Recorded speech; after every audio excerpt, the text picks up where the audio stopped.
입니다. 그때 또 예외 없이 이 권력 쟁탈전이 벌어집니다. 다윗 왕의 아들 압살롬이 왕위를 쟁탈하기 위해서 반역을 일으키고, 그래가지고 다윗 왕이 성을 뺏기고 예루살렘 성을 뺏기고 피난까지 갈 정도였습니다.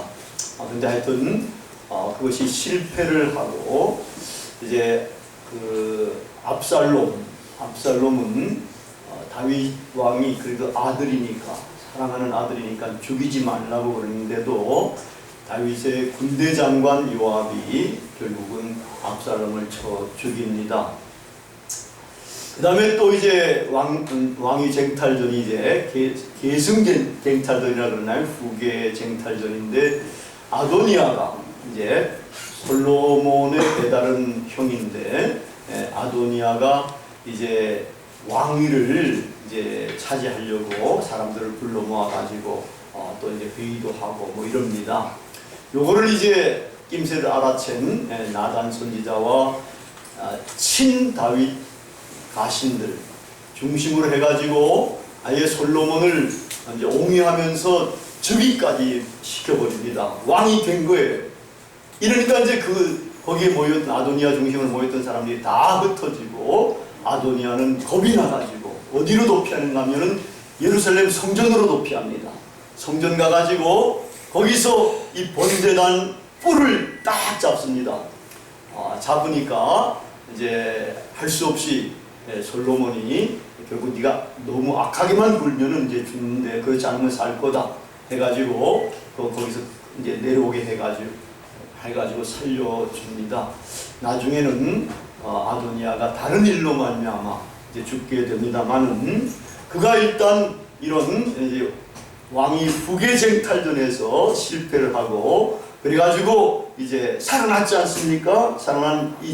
그가 잡아서 살아난 제단 뿔, 이것은 이제 모세의 명에 따라서 성막을 지을 때에 훨씬 전입니다. 처음 만들어졌습니다. 복원하면은 이제 대강 이와 같습니다. 이게 이제 번제단의 뿔입니다. 이제 이 그림 보면은 이제 번제단이 나옵니다. 성경 구절 다음에 봐.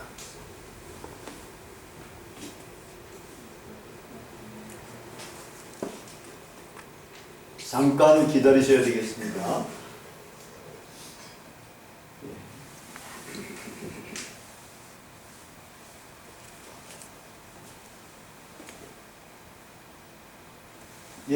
이게 모형을 이렇게 재구성한 이게 번제단이라고 할 수가 있습니다.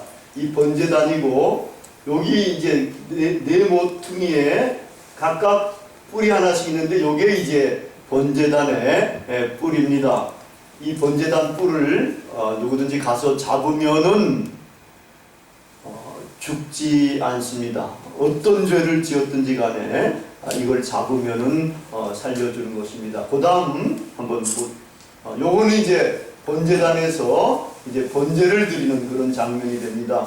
고기들을 이렇게 떠가지고, 양이나 소, 닭을 떠가지고 여기서 이제 태우게 됩니다. 요것이 역시 또 이제 번제단의 뿔입니다. 이게 이제 뿔인데, 이 뿔은 히브리어로 케렌이라고 합니다. 나팔, 그 다음에 뿔, 빛 등의 의미를 갖고 있으면서, 이것은 이제 구원하시는 하나님의 능력, 하나님의 권세, 하나님의 힘, 이것을 상징합니다. 하여튼 제단뿔을 잡으면은 고의로 살인죄를 범하지 않는 한 어떤 죄를 지었다고 해도 구원을 받아 생명을 보존할 수가 있습니다. 이렇게 사람의 생명을 구원하는 번제단의 뿔이 구원의 뿔로 찬양이 되면서, 이 구원의 뿔이 하나님을 지칭하기도 했습니다. 시편 18편 2절, 그 다음에 사무엘하 22장 3절에서 다윗은 하나님을 내 구원의 뿔이라고 부르면서 자기를 원수들에게서 구원을 해주시는 분이라고 이렇게 노래를 했습니다. 하나님이 구원시켜 주시는 구원의 뿔이라는 거예요. 근데 이제 세월이 많이 지나고 또 이제 하나님의 때가 됐습니다. 어떤 때인가 하면은 인류 구원을 위해서 메시아를 보내시는 겁니다. 하나님을 대리해 가지고 인류를 구원하기 위해서 이제 메시아를 보내셨는데, 이 메시아가 역시 구원하시는 구원의 뿔이라고 이렇게 찬양되기도 했습니다. 오늘 본문 읽은 것에 의하면은 세례요한의 아버지 사가랴가 하나님의 성령에 충만해서 하나님께서 구원의 뿔을 다윗의 집에 일으키셨다고 이렇게 예언을 합니다. 이 예언은 찬송하리로다로 시작되지 않습니까? 그래서 송가의 형식으로 이렇게 이루어졌으며 라틴어의 첫 글자를 따가지고 베네딕투스라고 이제 명명이 됐습니다. 베네딕투스가 이제 뭐 사람 이름도 되고 교황 이름도 되지만 이 원래는 요 사가랴의 송가가 베네딕투스였습니다. 이 베네딕투스가 두 부분으로 이루어졌는데 오늘 구원의 뿔과 관련된 것은 앞부분, 성경 봉독한 그 부분입니다. 이 부분에 의하면 하나님께서 구원의 뿔을 일으키셨는데 그분은 우리 원수와 우리를 미워하는 모든 자의 손에로서 우리를 구원하실 것이라고 이렇게 찬양을 하고 있습니다. 여기서 이제 우리의 원수와 우리를 미워하는 모든 자는 우선 로마와 로마인이라고 할 수가 있습니다. 그 당시에 로마가 이제 이 이스라엘을 지배하면서 사실은 제법 포악스럽게 다스렸다고 할 수도 있습니다. 이 로마의 치하에서 유대인들, 이스라엘 사람들은 사실은 굉장히 어려운 삶을 살았습니다. 우리들도 어렵게 사는 분들도 많이 있습니다만은 이 로마인들의 로마의 억압을 받는 유대인의 비할 바가 안 될 거라고 생각이 됩니다. 그때 이 양반들은 세금을 산중으로 이렇게 내야 됩니다.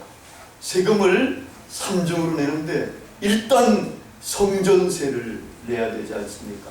성전세는 보통 이제 11조라고 하는데 11조를 내는데 채소의 11조까지, 물론 곡물의 11조, 자기가 버는 돈의 11조, 뭐 이런 것들을 다 이제 내야 됩니다. 11조만 내면 그래도 괜찮지요.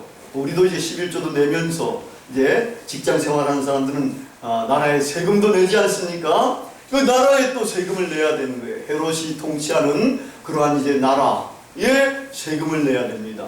그것뿐만 아닙니다. 로마에다 또 이제 세금을 내야 되는 거예요. 이러니까 삼중고가 이제 억압을 하게 되는 이런 상황이니까 제법 어렵습니다. 그때 이제 사실은 헤롯 대왕이 굉장히 이제 국내 정치는 좀 포악스럽게 했지만 건축을 또 많이 했습니다. 성전도 짓고 뭐 여러 가지를 지으면서 해외에도 이제 막 이제 돈을 후원해 가지고 건물을 짓게끔까지도 이렇게 하고 가이사라라는 도시를, 큰 도시를 이제 해변가에다가 이제 로마하고 가까운 거리에 있는 그런 이제 해변가에다가 그것을 건축합니다. 거기 보면 모형 경기장, 여러분이 배너 보셨듯이 그렇게 이제 말을 타고서 이제 이 전차 경기하는 그런 경기장도 크게 만들고 또 이제 원형 극장도 만들고 몇 가지 다 만들어 가지고 이 거대한 도시를 이제 누구한테 바쳤는가 하면은 시저한테 이제 바쳐 가지고 나중에 시저가 그래도 그 큰 걸 받으니까 다 좋지 않겠어요. 그 입이 찢어진 거라고 볼 수 있어요. 이건 좋다는 표현이죠. 그래가지고 뭘 해주는가 하면은 헤롯한테다가 야 너희들 그 이스라엘 사람들 그렇게 삼중고 세금을 낸다 그러니까 일단 로마에 내는 거는 내가 탕감해 주겠다. 이래가지고 굉장히 괜찮게 된 겁니다. 이런 것들은 하여튼 여러분들이 나중에 지혜롭게 생각하시면 될 겁니다. 하여튼 이러니까 세금을 그 당시에 걷는 사람들은 매국노로 취급을 했고 죄인으로 같이 이렇게 동등하게 여겨서 상종도 하지 않을 정도입니다. 그러니까 유대인들은 삶이 굉장히 팍팍했던 겁니다. 그래서 이제 이런 삶 속에서 이제 옛날에 이제 구약을 보면 여러 가지 예언들이 있지 않습니까? 메시아가 올 거라는 예언들이 있고 이러는데, 그럼 이 메시아가 올 때 이 메시아는 어떤 메시아인가? 여러 가지 학설들이 그 당시도 있었습니다. 근데 제일 유행하고 포퓰러하고 국민들이 제일 많이 믿는 게 뭔가 하면 다윗 왕 자손 메시아랍니다. 다윗 왕이 가장 큰 나라를 만들었듯이 이 다윗 왕 자손 메시아가 오면은 우리를 외적에게서 자유하게 해주실 것이고, 세상을 정복해가지고 이스라엘이 이제 메시아와 함께 이 세상을 다스리게 될 거다 하는 이런 생각을 가졌던 거예요.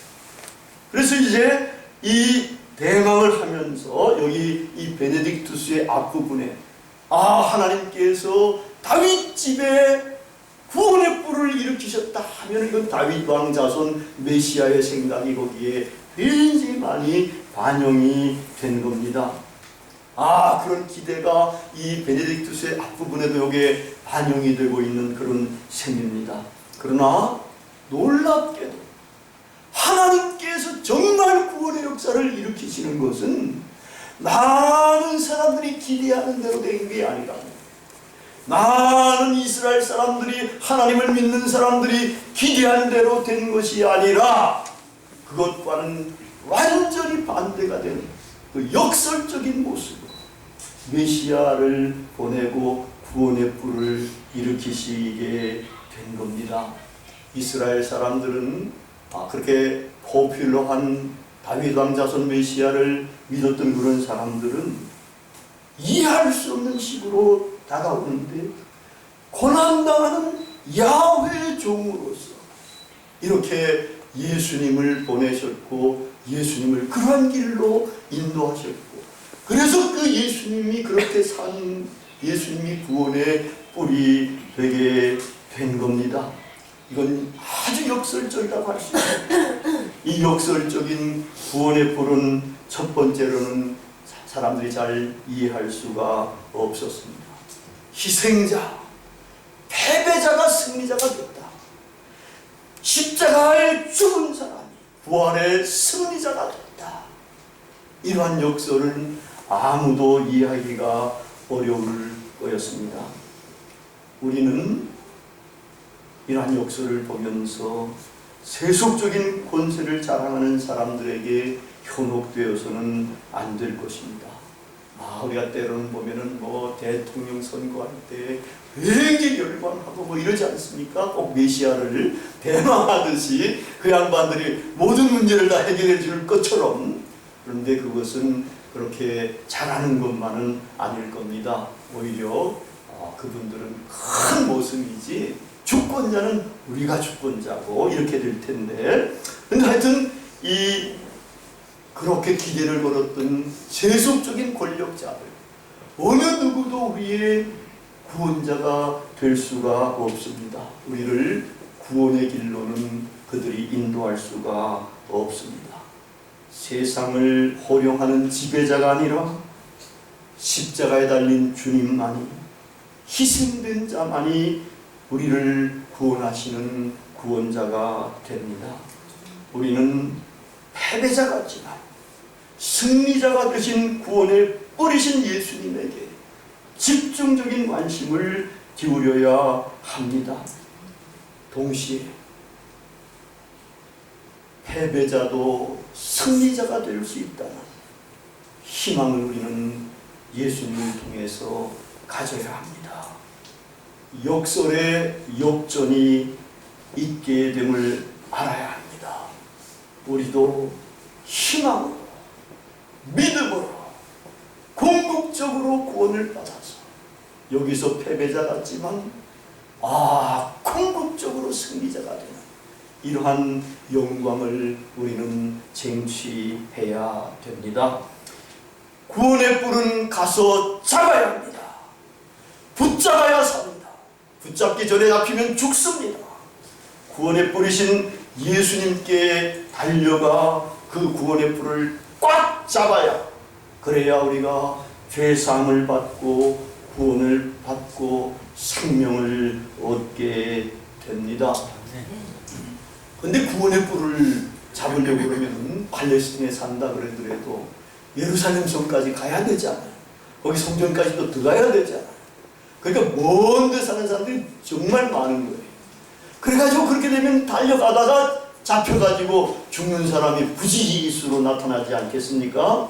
그래서 이거를 보완하는 보완제도가 또 유대 나라에 있게 되는 겁니다. 그것은 도피성 제도입니다. 이 제도는 실수로 이웃을 사람을 죽인 자의 생명을 보호하기 위한 그러한 보충 보완 제도입니다. 이 도피성이 있는데 그 도피성으로 피하면은 이제 이런 사람은 죽지가 않습니다. 그래서 유대 나라에는 이제 몇 가지 도피성을 두는가 하면 6개의 도피성을 두었습니다. 번제단 아까도 말씀드렸지 멀리 있어가지고 가다가 잡혀 죽는 사람도 많이 있지만 이 도피성은 유대에서 여러 군데 흩어놨으니까 반나절이면 가서 이제 도피할 수가 있으니까 거기 가서 이제 도피해서 살아나는 사람들이 훨씬 많게 됩니다. 우리 한번 여기 이제 영상을 그 밑에 걸 보시면은 더 밑에 것, 예, 여기가 이게 이제 도피성인데 이게 북쪽에 있는 게데스라는 도피성이고 여기 이제 중부 지역인 세겜이라는 도피성이에요. 여기 이제 헤브론은 이제 예루살렘 여기고 베들레헴 여기고 그 밑에 여기가 헤브론입니다. 다윗의 그 고향인 헤브론인데 여기가 이 세 개가 이제 이렇게 도피성이에요. 그 다음에 또 이쪽 동편 쪽에도 여기 베셀이라는 도피성이 있고 길르앗 라못이라는 도피성이 있고 이제 바산 골란이라는 이런 도피성, 이렇게 해서 6개의 도피성을 두었습니다. 근데 영적으로 신학적으로는 이 도피성도 바로 누구를 지시해 주는가 하면은 예수 그리스도를 상징하게 됩니다. 예수님에게 피하는 자는 구원을 얻습니다. 우리도 이제 도피성인 예수님에게로 피하면은 예수님께서 우리를 영접해 주시고 우리를 품에 안아 주시고 놀랍게 은혜를 베풀어 주시고 구원을 해 주십니다. 우리 시편 2편 12절에는 여호와께 피하는 모든 사람은 복이 있도다. 자기가 여호와께 안 피하고 딴짓 해가지고 복이 있게 하려는 사람들은 엄밀하게 복을 받지 못합니다. 오로지 복의 근원이 되시는 하나님에게 도피해야, 그래야 정말 복이 있는 사람이 되는 겁니다. 시편 5편 11절에도 보면 주께 피하는 모든 사람은 다 기뻐하며 주의 보호로 말미암아 영원히 기뻐 외친다고 이렇게 노래하고 있습니다. 시편 또 7편 1절에도 여호와여 내 하나님이여 내가 주께 피하오니 나를 쫓아오는 모든 자들에게서 나를 구원하소서라고 이렇게 기도하고 있습니다. 하나님에게 피하면 우리는 복을 얻게 되고 구원을 받게 됩니다. 근데 이 하나님께서는 이제 이 세상에서 하나님께 직접 피하기보다는 하나님께서 보내신 메시아 예수에게 피해야 된다는 바로 구원의 유일한 길을 제시해 주신 것입니다. 도피성인 예수님께로 우리도 피해야 되는 것입니다. 예수님께 피한 자가 생명의 구원을 얻게 됩니다. 아멘. 하나님께서 이 세상에서 지정하신 유일한 도피성인 예수님에게 여러분들 우리 다 피하십시다. 아멘. 여러분 예수님은 이제 도피성처럼 그렇게 멀리 있지도 않아요. 저 도피성도 한나절이면 반나절이면 갔는데 제법 그래도 멀지 않습니까? 보면은 예수님은 어디에 있습니까? 무소부지하시고 부활하신 예수님은 어디에나 계시고 지금 여기도 계시고 내 마음 속에도 계십니다. 그래서 예수님에게 피하는 건 이제는 우리는 쉽습니다. 마음만 결심하면 우리의 구원자이신 예수님에게 피해서 우리는 구원을 얻을 수가 있을 뿐만 아니라 이제 구원의 뿔도 단단하게 붙잡을 수가 있게 됩니다. 우리가 주님께 피하고 구원의 뿔을 단단히, 예수님을 단단히 부여잡으면 주님께서는 역시 또 우리를 붙들어 주시고 의인의 요동함을 허락하지 않으시고 우리를 구원해 주십니다. 시편 17편 7절 9절에 보면은 주께 피하는 자들을 그 일어나 치는 자들에게서 오른손으로 구원하시는 주여, 주의 기이한 사랑을 나타내소서. 오른손은 좋은 손, 권능의 손, 능력의 손, 힘 있는 손, 사랑의 손, 좋은 것들은 다 오른손에 있다고 이렇게 유대인들은 믿고 이렇게 찬양을 합니다.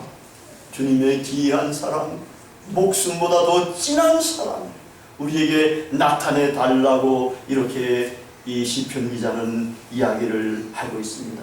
그러면서 나를 눈동자처럼 지켜주시고 주의 날개 그늘 아래 감추사 나를 앞지 않은 악인들과 나의 목숨을 노리는 원수들에게서 벗어나게 하소서.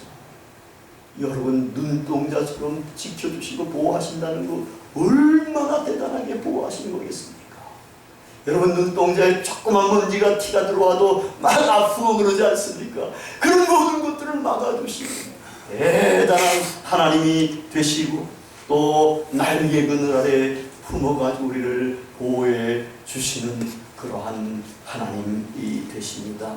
우리는 이제 주님에게로 피하고 주님의 구원의 뿔을 단단히 붙잡는 저희들이 되어야 됩니다. 제가 이제 어렸을 때에 꿈을 꾼 적이 있습니다. 저는 이제 꿈을 꿨는데 예수님 손을 붙잡고 하루 종일 하여튼 즐겁게 행복하게 돌아다녔던 이런 꿈을 꾼 적이 있었어요. 근데 제 동생은 어렸기 때문에 제가 한번 이야기했는지 모르지만 예수님이 업어주시더라. 자기는 잘 다니지 못하니까 업어가지고 예수님께서 그렇게 또 다니셨다는 그런 이야기도 들은 적이 있습니다. 이렇게 예수님을 손을 꿈에서는 부여잡았는데 제가 한때는 예수님의 손을 놔가지고 이제 세상으로 나간 적도 있었는데 다시 돌아와가지고 이 손을 꼭 부여잡고 살려고 노력하고 있어요.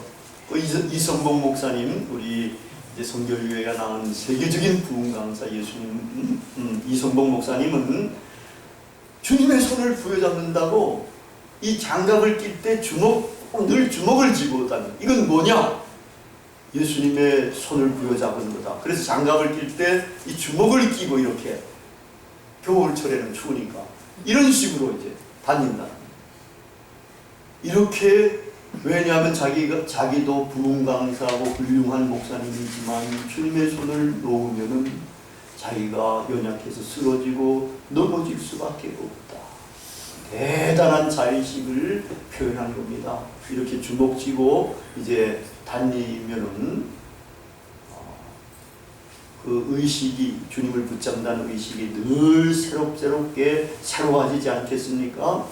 근데 이제 저는 똑같이 이렇게 하니까 난 남을 따라서 하는 걸 별로 그렇게 좋아하진 않으니까 이렇게 이제 다니고 그러면 좀 그러니까 우리 마음에도 손이 있을 수가 있다. 마음의 손으로 주님을 꼭 부여잡고 이렇게 늘 의식을 해가면서 살아가면 이제 주님께서 우리를 붙들어 주시고 우리가 놀라운 은혜 가운데서 그렇게 행복한 삶을 살아갈 수가 있을 것입니다.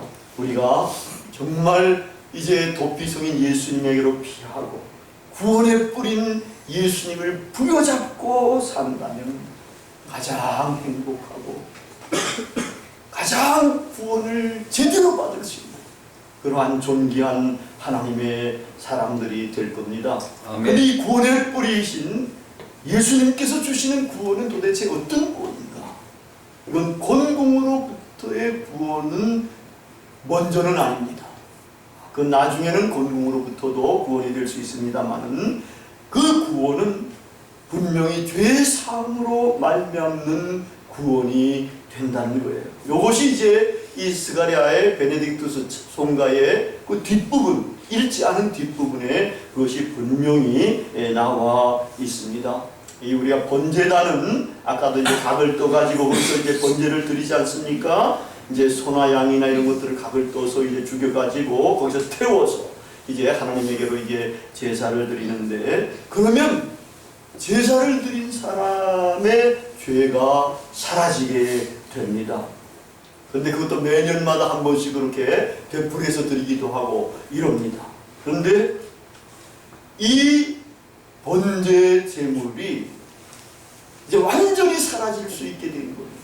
예수님께서 단번에 제사를 드리심으로 말미암아 가지고, 희생 제물을 드리심으로 말미암아 가지고, 자기 자신을 십자가상에 이제 달려 돌아가게 하심으로 말미암아 이 이제 희생 제물은 이제 사라지게 되고, 예수님께서 단번에 이루신 이 십자가의 보혈의 공로를 힘입으면은 우리는 이제 완벽하게 죄로부터 구원함을 받게 되고 우리의 죄가 사해지게 됩니다. 주님께 피하고 주님의 그 구원의 뿔을 붙잡으면 예수님의 십자가 보혈의 공로로 우리의 죄가, 진홍 같은 우리의 죄가 양털처럼 그렇게 희게 됩니다. 죄와 사망의 그늘에 앉았던 우리에게 죄사함의 은총이 햇살처럼 빛과 같이 그렇게 임하게 됩니다. 죄사함을 받고 생명을 얻게 됩니다. 우리는 작은 죄든 큰 죄든 다가 죄를 지은 그러한 죄인들의 해당이 됩니다. 주님을 부여잡고 주님으로부터는 죄사함의 은총을 우리가 받게 되면 이제 우리는 주님 앞에서 성결과 의로 두려움 없이 주님을 섬기며 살 수 있게 됩니다. 아멘. 이제 가능하면 다시는 죄를 범하지 않도록 노력해야 됩니다. 돼지가 그 먹고 뒹굴던 곳에 다시 들어가 몸을 더럽히듯이 그렇게 우리가 더럽히면은 안 됩니다. 절대로 안 됩니다. 절대로 안 된다는 걸 내가 치다가 보니까 절대로 한됩니다. 한이 될 정도로 죄를 다시 지으면 여러분 한이 됩니다. 통탄스러워지는 겁니다. 자칫 잘못하면 생명도 얻는 것도 잃어버릴 수가 있게 됩니다. 주님께서 늘 보고 계시니까 보실 때 눈살이 찌푸려지지 않도록 마음과 생각과 말과 행동을 아름답게 해가야 됩니다. 성결한 생활, 거룩한 생활을 해야 됩니다. 그러면 주님께서 우리를 평강의 길로 인도하십니다. 우리는 주의 앞에서 성결과 의로 두려움이 없이 섬기며 행복하게 살게 됩니다. 영생을 얻게 됩니다. 이러한 은총이 여러분 모두에게 임하기를 기원합니다. 아멘. 다 같이 기도하시겠습니다. 사랑하는